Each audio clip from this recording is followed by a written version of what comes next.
जैन संप्रदाय के समाज सुधारक संत हुए, कड़वे प्रवचन के नाम से पूरी दुनिया में विख्यात हुए मुनि तरुण सागर जी महाराज, बहुत अच्छे राष्ट्रवादी संत थे।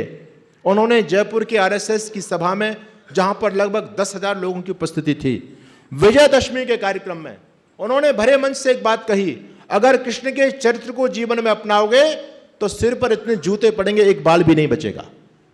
ये बात कही मुनि तरुण सागर ने। मंच पर बड़े बड़े लोग बैठे हुए थे, कोई भी मुनि तरुण सागर की बात का प्रतिकार नहीं कर पाया। अच्छा, मुनि तरुण सागर ने क्या कुछ गलत बोला? भाई, जैसा कृष्ण को पुराणों में लिखा है, जिन पुराणों को आप अपना धर्म ग्रंथ मान करके आज चल रहे हैं, इन पुराणों में जैसा भगवान कृष्ण का चरित्र चित्रण किया गया है, उस चरित्र चित्रण के आधार पर मुनि तरुण सागर ने बोल दिया। अगर मुनि तरुण सागर ने ऋषि दयानंद को पढ़ा होता, वो ऋषि दयानंद की भावना को समझते कि स्वामी जी कहते हैं कि कृष्ण का जीवन अति उत्तम है, उन्होंने जन्म से लेकर के मृत्यु पर्यंत एक भी निंदित कर्म नहीं किया। लेकिन मुनि तरुण सागर कह रहे हैं कि कृष्ण के चरित्र को जीवन में अपनाओगे तो सिर पर इतने जूते पड़ेंगे, एक बाल नहीं बचेगा। बताओ, कृष्ण के सम्मान को रक्षा कौन कर रहा है? कृष्ण को यथावत कौन मान रहा है? आर्य समाज मानता है या पौराणिक पाखंडी लोग मानते हैं? इन पौराणिक पाखंडियों के पास विधर्मियों के प्रश्नों का एक भी जवाब नहीं है। मैं छत्तीसगढ़ के अंदर गया, वहां बहुत बड़े पैमाने पर धर्मांतरण हुआ। दूसरे दिन जब हम लोग वहां पर पहुंचे, मैंने उन भाइयों को बुलाया अपने पास में जो धर्म परिवर्तित करके ईसाई बन गए थे। मैंने उनको समझाने का प्रयास किया, लेकिन उनके पास ज़्यादा बौद्धिक स्तर था नहीं उनका कुछ भी। उनका फादर वहाँ पर बैठा हुआ था, पादरी। उस व्यक्ति ने मेरे से प्रश्न किया कि स्वामी जी, आप इनको समझा रहे हैं और हमारे ईसा मसीह के बार बार विषय में आप बार बार टिप्पणी कर देते हैं और कृष्ण की प्रशंसा करते हैं आप। अगर आप सच्चे सन्यासी हैं तो मेरे एक प्रश्न का जवाब दीजिए। मैंने कहा, पूछो, क्या पूछना चाहते हो? वो व्यक्ति मेरे से कहता, देखो स्वामी जी, एक तरफ आपके भगवान कृष्ण है, एक तरफ हमारे ईसा मसीह हैं, दोनों में से किसका जीवन अच्छा है? अरे मैंने कहा, तेरा ईसा मसीह तो कुछ है ही नहीं, उसका कोई इतिहास नहीं, उसके कोई बाप का पता नहीं, उसका ना कोई कुल ना खानदान, वो तो वैसा ही है, उसका कोई धर्म नहीं, उसकी कोई संस्कृति नहीं। कहता, आप ईसा मसीह के बारे में नहीं जानते। कहता, ईसा मसीह वो शख्स हैं जो धरती के लोगों के पापों की गठरी बांध करके और सिर पर रख करके सूली पर चढ़ गए। उन लोगों में मान्यता है, जो भी व्यक्ति क्रिश्चियनिटी को स्वीकार कर लेता है, वो अपने जीवन में कितना ही पाप करे, उसको पाप का फल भोगना नहीं पड़ता, बल्कि उनके पापों का हरण ईसा मसीह पहले ही कर चुके हैं, ऐसा वो लोग मानते हैं। तो व्यक्ति मेरे से कहता है कि ईसा मसीह वो हैं जो धरती के लोगों के पापों को सिर पर रख करके सूली पर चढ़ गए, और एक तरफ आपके भगवान कृष्ण हैं जो यमुना जी में नहाती हुई लड़कियों के कपड़े उठा करके पेड़ पर चढ़ गए। अब मुझे बताओ, किसका चरित्र अच्छा है? कृष्ण का चरित्र अच्छा है, ईसा मसीह का चरित्र अच्छा है? मेरी माताओं बहनों, वहां पर बड़े बड़े पाखंडी लोग भी बैठे थे, कथाकार, भागवत कथाकार। मैंने उनकी तरफ संकेत किया, अरे ये पाखंडी क्या बोलता है, ये विधर्मी हमारे भगवान कृष्ण पर क्या गलत आरोप लगा रहे, इसका जवाब दीजिए। आखिर क्या भागवताचार्य इस प्रश्न का जवाब दे सकते हैं?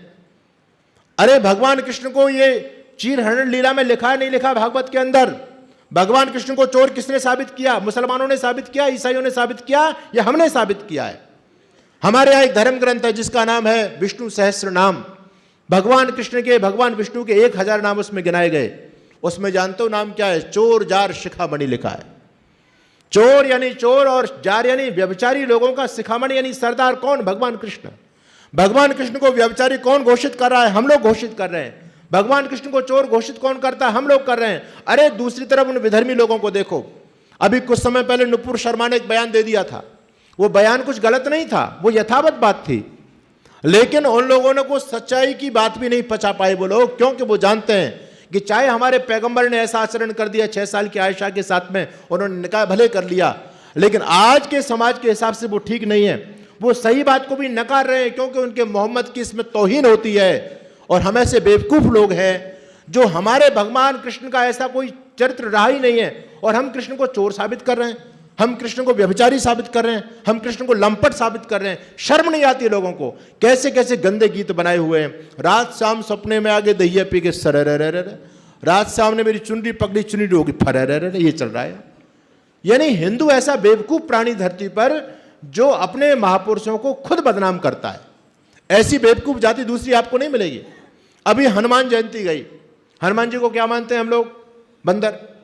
अरे विद्वान तो हमारे समाज के लोग ही तो मानते हैं हनुमान जी को, बाकी पूरा पौराणिक जगत हनुमान जी को क्या मानता है? कहते हैं जी हनुमान जी बंदर थे। अरे बेवकूफ लोगों, एक बात सोचो, कि हमारे जब पूर्वज, हमारे महापुरुष बंदर होंगे तो हम उनसे क्या प्रेरणा ले पाएंगे। एक तरफ भगवान राम कहते हैं, जब हनुमान जी की और भगवान राम की पहली मुलाकात होती है ऋषिमुख पर्वत पर, तो जब हनुमान जी को भगवान राम ने देखा तो भगवान राम लक्ष्मण जी से कहते, जब हनुमान जी मिलकर के चले गए तो भगवान राम कहते हैं, लक्ष्मण देखो हनुमान जी कितने सुंदर है, इनकी नाक कितनी अच्छी, इनकी आंख कितनी, इनकी आकृति कितनी सुंदर है, कितना भव्य इनका रूप है। अच्छा, बंदर कोई सुंदर होता है क्या? बंदर कितना कुरूप होता है। भगवान राम प्रशंसा करते हैं कि हनुमान कितने सुंदर, उस हनुमान जी का बंदर का मुंह हमने बना दिया। आश्चर्य की बात है। भगवान कृष्ण कहते हैं न ऋग्वेद विनीतस्य, भगवान राम ने हनुमान जी के बारे में कहा न ऋग्वेद विनीतस्य न अथर्वेद धारिणा न सामवेद शक्य में विभाषितम। जिस व्यक्ति ने अथर्वेद को नहीं पढ़ा हो, जो सामवेद का विद्वान नहीं हो और जिसने ऋग्वेद के बारे में नहीं जाना हो, ऐसा व्यक्ति तो ऐसा संभाषण कर ही नहीं सकता। इसका मतलब हनुमान जी तीनों वेदों के विद्वान थे। अरे क्या बंदर वेद पढ़ सकता है? हनुमान जी अपने गले में यज्ञोपवी धारण करते हैं। तुलसीदास जी कहते हैं हाथ ध्वज और वज्र विराजय, कांधे मूज जनेऊ साजय। हनुमान जी के गले में यज्ञोपवीत रहता है। क्या बंदर यज्ञोपवीत पहनेगा? हनुमान जी के हाथ में हमेशा ध्वज रहता है ना, भगवा ध्वज रहता है। क्या बंदर के हाथ में भगवा ध्वज रह सकता है? कोई भी बेवकूफ समझने के लिए तैयार नहीं है। हम समझाते हैं, कहते जी आर्य समाजी लोग हैं तो खंडन करते हैं, इनका काम ही खंडन करना है। अरे भाई, खंडन करना काम नहीं है, हम अपने महापुरुषों के सम्मान को बचाने की लड़ाई लड़ रहे हैं। लोगों ने भगवान कृष्ण हनुमान को बंदर बना करके घोषित कर दिया। समझने के लिए कोई तैयार नहीं है। वहां पर वानर लिख दिया। अच्छा, वानर कुछ गलत नहीं, हनुमान जी वानर तो थे, इसमें कौन सी बात है, लेकिन थोड़ी बुद्धि तो चाहिए ना समझने के लिए। स्थिति यहां तक हो गई है, एक व्यक्ति चला गया और उस व्यक्ति ने जाकर के कहा भैया आजकल तो दुकानों को बंदर खाने लग गए, बंदर दुकान खा जाते हैं। एक समझदार आदमी ने कहा तू बड़ा बेवकूफ आदमी है। अरे बंदर आदमी खा जाए, बंदर कपड़े को फाड़ दे, बंदर फल खा जाए, ये बात समझ में आती है भले आदमी, दुकानों को बंदर क्या खाएंगे। वो कहता मैंने तो भैया प्रमाण बात करता हूं, प्रामाणिक बात है, मैंने अपनी आंखों से देखा, लिखा हुआ है। वो व्यक्ति कहता कहां लिखा देखा? बोले चलो मेरे साथ। उसको मार्केट में ले गया। दुकान के ऊपर लिखा हुआ था इस दुकान को रविवार को बंद रखा जाता है। और उस बेवकूफ ने क्या जोड़ा? रखा जाने वाला रा इधर जोड़ दिया। इस दुकान को रविवार को बंदर खा जाता है। यह स्थिति हमारी चल रही है, कोई समझने के लिए तैयार नहीं है। भैया जब तक आपकी थोड़ी शास्त्रीय योग्यता नहीं होगी तब तक इन शब्दों का अर्थ नहीं निकाल सकते। वानर का मतलब बंदर नहीं, वानर का मतलब वन में रहने वाले नर। आज भी उपजाति होती है हमारे यहां, महाराष्ट्र, हमारे हिमाचल प्रदेश में आज भी उपजाति जो नाग लिखते हैं, नाग नाम के आगे नाग लिखते हैं, तो क्या वो नाग हैं? है तो आदमी, आदमी होकर के बाद नाग लिख रहे हैं, वो उनकी उपजाति है, जिसको अंग्रेजी में आप सरनेम बोलते हैं, उनका सरनेम है नाग। हमारे पंजाब के कभी राज्यपाल हुआ करते थे जिनका नाम है जय सुखलाल सिंह हाथी, वो हाथी लिखते थे, तो आदमी थे या हाथी थे? वीपी गिरी इस देश के राष्ट्रपति हुए। गिरी का मतलब क्या होता है? गिरी का मतलब होता है पहाड़, तो वो पहाड़ थे, आदमी थे? वो भी आदमी थे। आपके हरियाणा में बहुत से लोग मोर लिखते हैं, मोर, तो क्या वो मोर है नाचने वाले, पंख वाले मोर हैं क्या? है तो आदमी। आप लोगों में बहुत सारे लोग बैठे हैं, हमारे प्रधान जी बैठे हैं, नाम क्या है जी इनका? आनंद सिंह है जी, दिलबाग सिंह। अच्छा, सिंह का मतलब क्या होता है? तो ये शेर है, आदमी है? कोई समझने के लिए तैयार नहीं है। बस जी वो बंदर लिखा है, वो तो वानर है, वो वानर थे, वानर बना दिया। अरे भाई सोचो, ऐसी बेवकूफ कौम हिंदू कौम है जो अपने महापुरुषों के सम्मान को नहीं बचा पा रही। इसलिए विदेशी विधर्मी लोग हंसते हैं हमारे महापुरुषों को लेकर के। मैं ऋषि दयानंद जी के जीवन की घटना आपके बीच में बोल रहा था। पंडित नीलकंठ ने आकर के स्वामी जी के पैर पकड़े और पंडित नीलकंठ कहता है स्वामी जी मेरी बड़ी दुर्गति हो गई। अपने पूरे जीवन का वृत्तांत बताते हुए पंडित नीलकंठ कहते हैं स्वामी जी मैं बड़ा विद्वान कथाकार था, मेरी कथा के अंदर एक पादरी आया और उस पादरी ने आकर के मेरे से कहा कि पंडित नीलकंठ तुम सनातनी हो, हम क्रिश्चियन हैं, हम आपके सनातन धर्म को लेकर के आपसे कुछ प्रश्न करेंगे आज, और आप मेरे प्रश्नों का जवाब दे देंगे तो आज से ही मैं अपने क्रिश्चियनिटी को छोड़ करके सनातनी बन जाऊंगा, और तुम मेरे प्रश्नों का जवाब नहीं दे पाओ तो तुम सनातन को छोड़ करके ईसाई बन जाना। बोलो बात मंजूर है? वो एक दौर था जब इस प्रकार की शर्तें लगा करती थी। पंडित नीलकंठ को कहना पड़ा ठीक है मुझे मंजूर है। अब उस फादर ने क्या प्रश्न किए? वो फादर कहता है पंडित नीलकंठ, कृष्ण ने अपनी मामी राधा के साथ में दुराचार किया, ठीक है, कहां लिखा है? ब्रह्म वैवर्त पुराण के अंदर स्पष्ट लिखा है। आपको राधा के बारे में यदि ज्यादा डिटेल में जानकारी चाहिए, यूट्यूब पर मेरे एक वीडियो है, राधा रहस्य स्वामी सच्चिदानंद महाराज आप बोलेंगे, उस वीडियो पर मैंने पूरी दुनिया के सामने घोषणा की है कि राधा नाम की महिला कोई हुई नहीं, आज तक नहीं हुई। कोई भी पाखंडी बड़ा बड़ा कथाकार, लोगों ने गालियां तो बहुत दी हैं, लेकिन कोई शास्त्रार्थ करने के लिए नहीं आ पाया, आज तक नहीं आया, ना आ सकता है। हम प्रामाणिक बात बोलते हैं, ऐसी कोई बात नहीं बोलते। उस व्यक्ति ने कहा कि कृष्ण ने अपनी मामी राधा के साथ में व्यभिचार किया, दासी कुब्जा के साथ में किया। कहां लिखा है जी? भागवत में। कृष्ण ने अपनी मामी राधा के साथ में व्यभिचार किया, दासी कुब्जा के साथ में किया, अनेक गर्लफ्रेंडों के साथ में, गोपियों के साथ में कृष्ण ने रंगरेलियां की।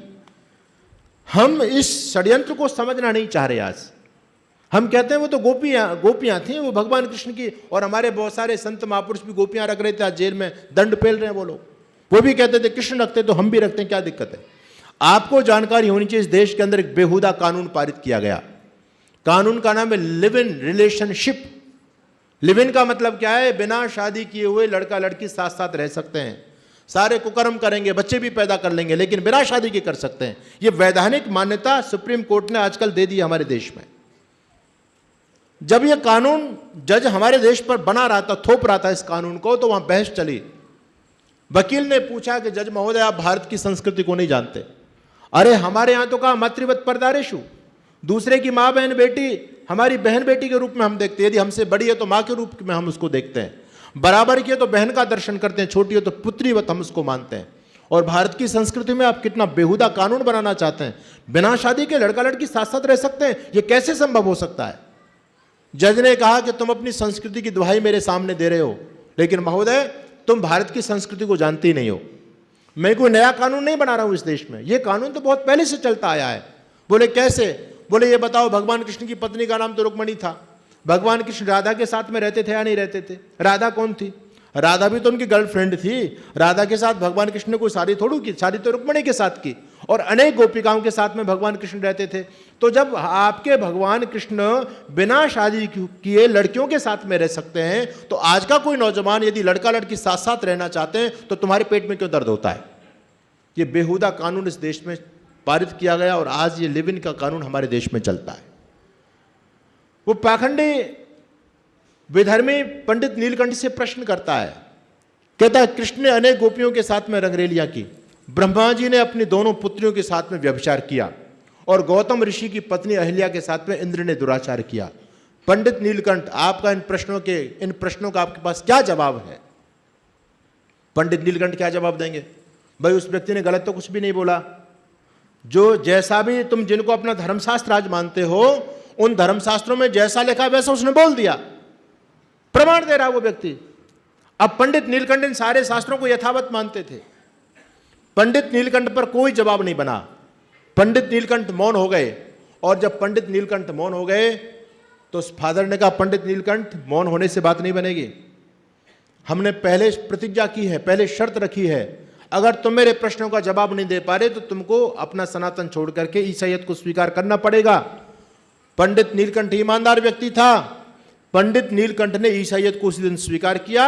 और न केवल पंडित नीलकंठ जब ईसाई बने तो उनके पूरे परिवार ने बाकायदा ईसाईयत को स्वीकार किया, और उनके हजारों की संख्या में उनको जो फॉलोवर थे, उनके भक्त लोग थे। पंडित नीलकंठ अपनी भक्त मंडली सहित पूरा का पूरा खानदान के सहित ईसाई बन गया। पंडित नीलकंठ कहता है, स्वामी जी काश उस समय आपका प्रादुर्भाव हो गया होता, उस समय आर्य समाज का जन्म हो गया होता, तो मुझको अपना धर्म सनातन नहीं छोड़ना पड़ता। अरे ये तो सबसे पहले आपने आकर के हमको बताया कि हमारे धर्म ग्रंथों में लिखी हर चीज प्रामाणिक नहीं है, संस्कृत में लिखी हर बात प्रामाणिक नहीं होती। आप संस्कृति हर वाक्य को वेद का वाक्य मत मान करके चलो, आपके धर्म ग्रंथों में बहुत बड़े पैमाने पर मिलावट की गई है। ये तो सबसे पहले आपने बताया कि कृष्ण का जीवन इतना अत्युत्तम है, इतना पवित्र है, उन्होंने जन्म से लेकर के मृत्यु पर्यंत कोई भी निंदित कर्म नहीं किया। और जो लोग आरोप लगाते हैं भगवान कृष्ण पर, इनका सब झूठा आरोप है। यदि इस बात को आप हमको पहले बता देते तो मैं एक ही जवाब में उस पंडित नीलकंठ से, जब फादर ने जो प्रश्न किया, कहता एक जवाब में सब प्रश्नों का उत्तर दे देता कि ऐसा कुछ था ही नहीं।